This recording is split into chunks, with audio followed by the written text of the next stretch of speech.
नमस्कार, देख रहे हैं आप आपकी वॉइस और आपकी वॉइस आप तक पहुंचाती हो खास बात जो कि आपको नहीं पता है। दिल्ली यूपी के बीच में फंसे वो लोग जिन्होंने आज़ादी के समय अहम भूमिका निभाई थी और आज वो घर के लिए तरस रहे क्योंकि उत्तर प्रदेश सरकार ने उनके घर पे नोटिस डाल दिया।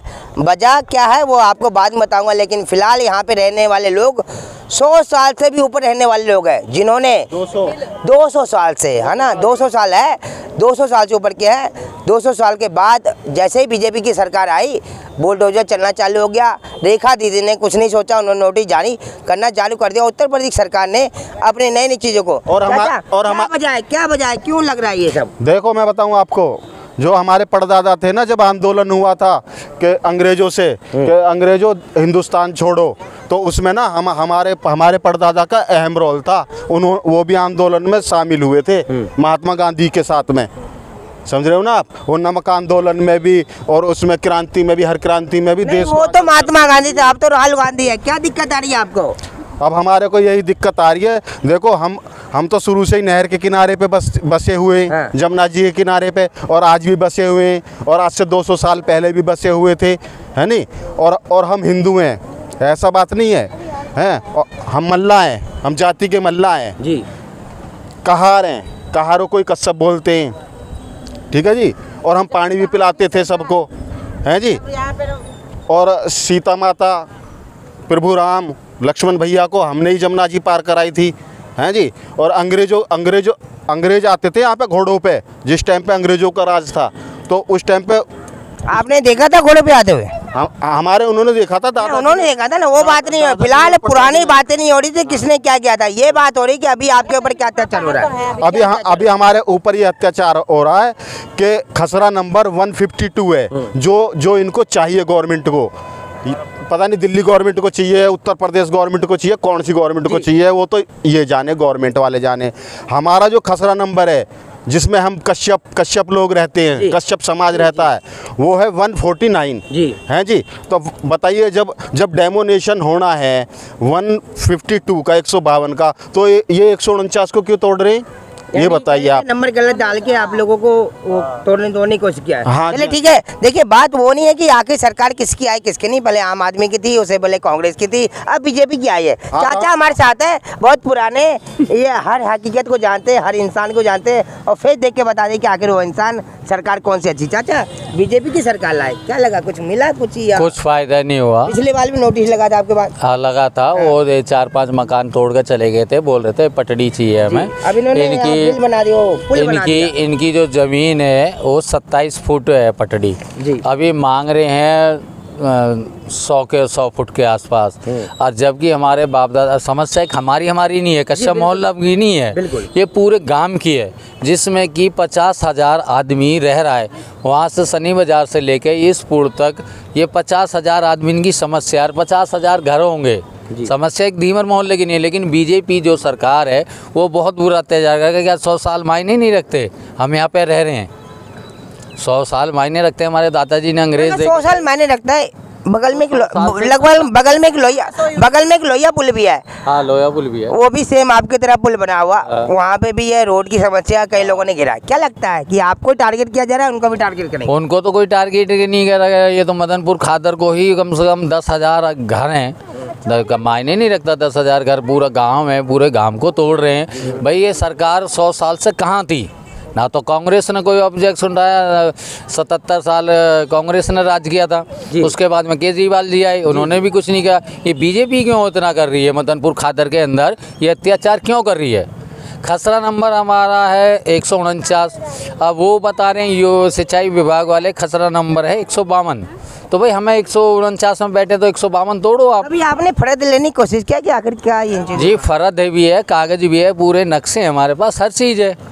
अब वो चीज़ को ये चीज़ ये हम तो दिखा रहे हैं। सर जैसे मैं माफ़ी चाहूँगा, पिछली बार आप लोगों को नोटिस लगा था, क्या उसके बावजूद आप लोगों ने बोला था कि कोर्ट में जाके इंसाफ की मांग करेंगे? क्या आप लोग गए थे वहाँ पे? कोर्ट में तो नहीं गए थे, लेकिन मैं इनके सिंचाई विभाग के ऑफिस में गए थे, कई बार गए थे। हमने कहा कि भाई हमारे कागज हैं, आप अपने कागज दिखाओ। इन्होंने सिंचाई विभाग वालों ने कोई कागज ही नहीं दिखाया हमें आज तक। अब कोर्ट जाएंगे, अब कोर्ट जा रहे हैं, अब कोर्ट जाना पड़ेगा। कोर्ट सूचना जनित में जारी है, अब कोर्ट जाने की बारी है। कोर्ट में जाके क्या इंसाफ होगा वो तो जज साहब बताएंगे, लेकिन फिलहाल 100 साल से ले रहे लोगों को फिलहाल नोटिस दिया गया, जिनके घर उजाड़ने की आशियाने को ख़त्म करने की बात कर रहे हैं। और एक घर 2 घर होता तो देखा जाता 10,000 घरों को तोड़ने की बातें कर रहे हैं। हमारे साथ कुछ महिलाएं भी हैं जो यहाँ पुरानी हैं। मैम क्या नाम है आपका? संतोष कश्यप। मैम क्या दिक्कत आ गई है, ऐसी क्या बात होगी जो सरकार इस तरह की बातें कर रही है? दिक्कत क्या है, ये दिक्कत पहले ये बोला था कि भाई हमें ये मतलब 2-4 मकान झुग्गी झोपड़ी तोड़नी है। ये मकान तोड़ दिए 4-5, तो मेरे किशन भाई के टूटे 4-5 ये सारे दुकानें तोड़ दी। चलो ये कहने लगे भाई ये पटरी बनेगी यहाँ तक, लखनऊ से लोग भी आए भाई ये मतलब हमें रोड बनाना है, यहाँ निशान लगा गए, इससे आगे हम 1 ईंट भी नहीं लाएंगे तुम्हारी। जी जी। और मैंने कि भाई हमारा ये 149 है, ये 152 है। 152 कुछ नहर की परली तरफ है, ये नहर में भी 152 आ रहा है, परली तरफ भी 152 है, इधर भी 152 है। ठीक है, ये निशान लगा के 152 तुम पटड़ी का ले लो, इसमें क्यों घुस रहे हो? वहाँ पे 151 है, उन लोगों को भी परेशान करा जा रहा है परली तरफ, और हमें भी परेशान करा जा रहा है। अब हम कोर्ट का दरवाज़ा खटखटाएंगे, वो तो सटे लिया है, अब हम भी लेके आएंगे। पहले भी पक्के मकान वो कल सटे लेके आए हैं, उन्होंने अपना काम रुकवा दिया परली तरफ का, उनका सटे हो गया था, उनको मतलब उनका कागज वागज देख के जज साहब ने मोहर लगा दी। तो जी देखा जाए तो सरकार कहती है कि मैनिफेस्टो में जो लिखा हुआ है, अब आप ये ना बोले कई लोग ऐसे करें कि हिंदू हूँ मैं, कोई मुस्लिम है उसका घर नहीं तोड़ा जा रहा है, कोई ऐसी बातें। मुस्लिम का घर खिजराबाद के अंदर भी कई सारे घर को तोड़ दिया प्रशासन के लोगों ने। जब पहले हमारे तो मतलब तोड़ रहे जो कब्जा किया था उन चीज़ों को, उनका कहना है कि यहाँ से एक हाईवे निकलेगा, यानी कि कहीं ना कहीं लाखों लोगों को सुविधा मिलने वाली है उन जगहों पे। तो गया हाईवे, वो हाईवे ही तो, ये तो गांव के लिए पुल बनाया है, यहाँ कहाँ से हाईवे निकालेंगे? ये तो पटड़ी बनेगी, हाईवे निकाल तो दिया, वो हाईवे ही तो है, और क्या है वो पूरा हाईवे निकाल दिया। वो देखो वहाँ कैमरा घुमाओ, वो है हाईवे, ये हाईवे थोड़ी ना, ये तो गाँव के लिए सुविधा के लिए पुल बनाया है। ये परिवहन मंत्री नितिन गडकरी से हमारी बात हुई थी कल, उन्होंने कहा था कि लाखों लोगों की जो समस्या है वो एक पुल है, जिसके कारण डेली जाम लगता है। जाम को खत्म करने के लिए इन चीज़ों को, अरे कोई 50,000 आदमियों को खत्म, सुन 50,000 आदमियों को खत्म करके जब पुल बनाएंगे क्या गडकरी जी? इनके आशियाने उजाड़ के जब पुल बनाएंगे क्या? ऐसे इन्होंने अयोध्या में करा था, इतने लोगों के घर उजाड़ दिए थे, ऐसे यहाँ कर रहे हैं। ये लगता है बीजेपी सरकार मनमानी कर रही है, मनमानी कर रही है। अगर वो ऐसे कह रहे हैं भाई यहाँ पे ये बनेगा, लोगों को देख के उनके जनहित में बात होनी चाहिए, ये थोड़ी ना मैं सबके आशियाने उजाड़ के। बिरम सिंह तो करे टूटने नहीं दूंगा मैं इसको। हाँ, बिरम सिंह जी तो कह रहे हैं, बिरम सिंह जी ने, क्योंकि बिरम सिंह को पता है कि भाई यहाँ 200 साल से लोग रह रहे हैं, तो कहाँ जाएंगे गाँव वाले? तो किस पे भरोसा है, नितिन गडकरी पर या बिरम सिंह पे? भरोसा तो बस अब किस पे करें? भगवान पे किया जा सकता है, क्योंकि जब कोई काम ना आए तो भगवान ही आ सकता है। हाँ, भरोसा आप कोर्ट पे करेंगे। बीजेपी की सरकार बेकार सरकार है, और जिन्होंने हमें 100 साल से पूरे गांव को उजाड़ रहे हैं, पूरा हम नहीं है, पूरा गांव ही है। अब हम कोर्ट पे विश्वास करेंगे। सिंचाई विभाग ना तो कोई नक्शा दिखा रहा है, ना कुछ कर रहा है, ना ये बता रहा कितनी पैमाइश है कितनी नहीं है। अब हम कोर्ट का दरवाज़ा खटखटाएंगे, और कहीं ना कहीं ये बताएंगे कि 100 साल से पुराने रह रहे लोग, जिनको आने के बाद कांग्रेस के बाद आम आदमी के बाद बीजेपी सरकार नोटिस देना चालू कर दी है। सूर्यनगर का मार्केट तोड़ दिया, आपको खुद पता होगा कैसे कैसे लोगों का मकान तोड़ दिया, कैसे दुकान तोड़ दिया। फिलहाल 100 साल पुराने घरों को तोड़ने की बारी चल रही है। जो सिंचाई विभाग ने नोटिस जारी करना चालू कर दिया है, तोड़ने की बात है। बात करें बगल में रह रहे न्यू प्रियंका कैंप की, जहाँ पे सिंचाई विभाग के लोग लाखों रुपए लेके घर बनाने की अनुमति देते, उसके बाद उनको कुछ नहीं करते। क्या होगा उसको देखेंगे। फिलहाल हाँ, क्या कहना चाहते हो? मैं कहना चाहता हूँ ये क्या नाम है, जाम के वजह से ये कार्रवाई हो रही है, लेकिन जब ये पुल अभी चल रहा था तो यहाँ कोई जाम नहीं लग रहा था। उस टाइम जाम लगना बंद हो गया था। जाम की समस्या ही के कारण तो ये पुल बनाया जा रहा है, ठीक है। और लेकिन जब ये पुल अभी चालू हुआ था, बाइक और गाड़ी यहाँ से निकलना, इधर भी तो बन सकता, हाँ उधर भी बन सकता था, लेकिन जो ये बना रहा जा रहा है, इसको भी ओपन कर देंगे ना, फिर भी जाम नहीं लग रहा है।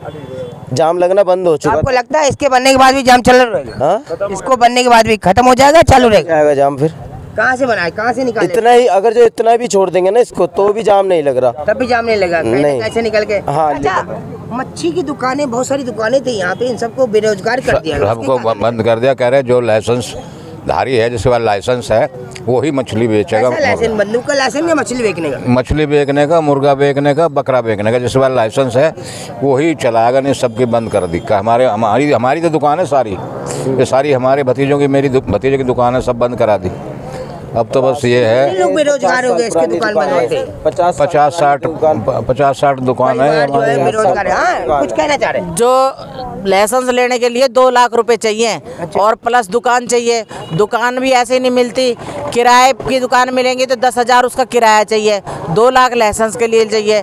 बताओ कहाँ से 2 लाख लाए हैं? और कहाँ से, ये गरीब आदमी है, रोज़ कमाते रोज़ खाते। ये यहाँ पे अपने झोपड़ी बना के अपने दुकानें कर रखी थी, अच्छा रोजी रोजगार चल रहा था। सरकार पूछती भी नहीं है आके भाई तुम्हारे पास रोटी है या नहीं है, आके दुकान तोड़ दी। पहले इतने 50 साल से दुकानें चल रही थी, लेकिन अभी हटाई है ये दुकानें बीजेपी सरकार ने। थाना कहता था कि हमारा मोहल्ला बहुत ख़राब है, नशे के लत में लोगों को घुसाता था, लेकिन उसके बाद वो ख़त्म हो गया, जीरो का बैलेंस हो गया। लोग पलायन करने के लिए अपना मच्छी मिक्की खा के गुजारे पार करते थे, लेकिन उसके बाद भी उनकी दुकान को तोड़ दिया गया। उसके कारण 5 बीट वाले डीसीपी साहब रविकांत जी ने ख़त्म कर दिया।